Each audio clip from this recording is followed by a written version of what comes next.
You know, as a police officer, I'm compelled to make this video. I've been in law enforcement for 10 years, and I'm speaking to my peers, other fellow officers, people in any kind of law enforcement position. I've seen officers nationwide enforcing tyrannical orders against the people, and I'm hoping it's the minority of officers, but I'm not sure anymore, because every time I turn on the television, every time I look to the internet, I'm seeing people arrested or cited for going to church, for traveling on the roadways, for going surfing, opening their businesses, going to the park with their families, or doing nails out of their own house, using their own house as a place of business, and having undercover agents go there and arrest them and charge them with what? With a crime? I don't know what crime people are committing by doing nails in their own house, but we're seeing this more and more and more, and we need to start looking at ourselves as officers and thinking, is what I'm doing right? Now, I want to remind you that regardless of where you stand on the coronavirus, we don't have the authority to do those things to people just because a mayor or a governor tells you otherwise. I don't care if it's your sergeant or your chief of police. We don't get to violate people's constitutional rights because somebody in our chain of command tells us otherwise. It's not how this country works. Those are de facto arrests. You know, we're violating people's rights and taking money from them, or even worse, arresting them and depriving them of their freedom when they are exercising their constitutional rights. So let's talk about that. Let's read something right here off of the Declaration of Independence. All men are created equal. Among these, we have the right to life, liberty, and the pursuit of happiness. That to secure these rights, governments are instituted among men, deriving their power from the consent of the governed, meaning our power and any government official's power is derived from the people. Okay? We don't hold power over our citizens. It's contradictory to everything that our country stands for. And this is what I'm seeing. First Amendment rights, telling people they can't go to church, freedom of religion. Okay? Telling people they can't protest, freedom of assembly. Fourth Amendment violations, illegal traffic stops to check for papers. What are you, the Gestapo? Is this 1930s Nazi Germany?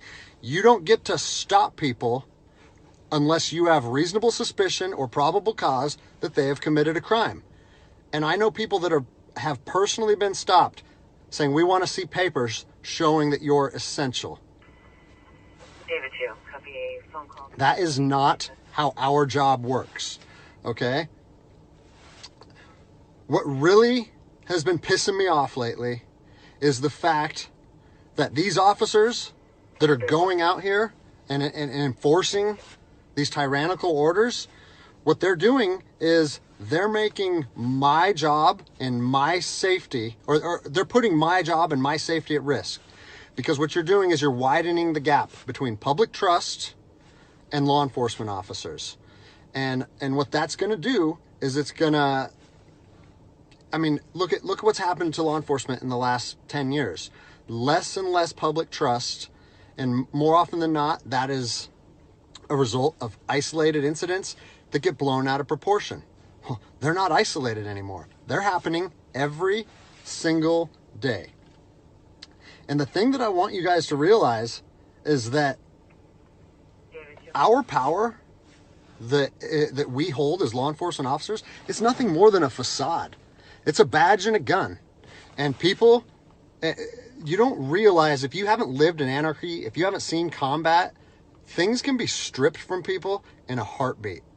And that's what I'm afraid of. I'm afraid that these actions are going to wake a sleeping giant, i.e. the American people, okay? They are going to be put in a position where they won't have their rights trampled anymore. And us as law enforcement officers, we'll have our ability to enforce the law stripped from us in about 10 minutes. Okay? I think what is going to happen if this continues is we're going to see bloodshed in the streets. Okay? I don't want to see bloodshed in the streets on either side of this coin. I don't want to see fellow officers get injured or killed, and I certainly don't want to see citizens get injured or killed. And I promise you, most of you out there doing these tyrannical acts against our citizens, you're not ready for combat. You're not mentally or physically ready for combat in the first place. I promise you, you don't want to go through that, and I hope I never have to go through that again. You know, you don't get to just say, well, I'm doing this because I was told to do so, or I'm following orders, or I need to keep this job. Guess what? I need to keep this job more than anybody. I have 3 young children. I have 2 houses. Like, I have the same sob story that the rest of you guys have. But my personal choices and my living arrangements, no matter what they are, don't allow me to trample on people's rights. And I don't understand why that concept is so hard for people to understand. Listen, you need to stand up for what's right. You need to, if you're part of a department or an agency that is asking people or asking their officers or their deputies to impose on people's rights and infringe on their freedoms, you need to step up and say, no, that's not me. That's not what I signed up for, and that's going against my oath. And if that costs you your job, so be it. At least you'll be able to look at yourself in the mirror at night. I've already expressed this to my department. And luckily for me, I come from a department that I feel like my chain of command shares my view, but I don't care what department you're part of or what your chain of command thinks. You don't get to trample on people's liberty. And so, you know, as a special operations veteran, I've fought on the streets of Iraq under the U.S. government's guise of freedom. And I'm telling you what, the American people are going to you are going to wake a sleeping giant, and they are going to fight 10 times harder for their freedom on their soil than anything you've ever seen before. And if that's something you're willing to face, then keep trampling on people's rights. But I promise you, the American spirit of defiance is going to rise again, and it's going to be a big problem for our country. So I'll leave you with this, something that I learned as an E-nothing in the Army. No matter what situation you're put in, if you look inside yourself and ask yourself one question, am I doing the right thing? You ask yourself that, you know the answer. And no amount of money or no order or law or anything should be able to make you go against doing the right thing. So I'm imploring officers to look inside themselves and ask themselves, is this what I want to be doing to my citizens? And I think the answer is clear. And if we all stand up together, guess what? It'll be a non-issue, no factor, because people and law enforcement will be united like we should be.